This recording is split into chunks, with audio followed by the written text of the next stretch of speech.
why is there a renewed attempt to dismantle Hindutva or Hinduism or Dharma for that matter? It's a great place to start. It's a wonderful question to begin with. It'll let me set the context as well. So the assault on Sanatan Dharma has never ceased. It has been continuous ever since the first barbarians came into Bharat. And they recognized that here was a civilization which had wonderful wealth and prosperity. The people were beautiful, they lived in lovely houses, etc. And they realized that if this civilization was allowed to flourish and allowed to spread its teachings, then their own civilization, which was in very early stages of becoming civilized, would actually be threatened.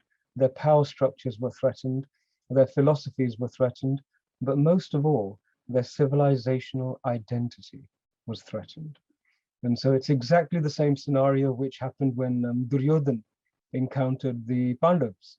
His civilizational identity is what he felt was being threatened. His worldview, his values, the way in which he felt powerful, everything was being threatened. And Sanatan Dharma has been in this situation for almost 1200 years. The issue is that it's always been localized. It's been in particular places at a particular time. And because Bharat is such a vast subcontinent, as they call it, there were very few people who could actually piece together the whole picture. Throughout our history, there have been a small number of people who have been able to step back and recognize what the true danger was.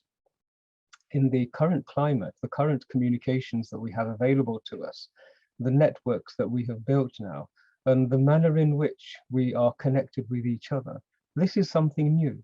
And so for the first time in our collective civilizational consciousness, we are all talking about this threat. And the way in which we're talking is beyond languages, regional identities. It's not Punjabis talking to Gujaratis. It's actually Sanatanis talking to Sanatanis. Right. And so we're now being able to say that this place on the battlefield, this is happening. And we can tell it to our friends and our family members and Hindus and Sanatanis everywhere that this is what's happening. And so more and more people are now beginning to see the true picture and are beginning to recognize that the threat to Sanatan Dharma and our Dharma Vidya has actually been present for a long time. We're recognizing it a little bit more now and being able to understand its nature and its form. Please remember to subscribe to us and switch on the notifications for this channel. For our other social media links, more content, and to support our work, please visit citti.net. Dhanyavad. Namaskar.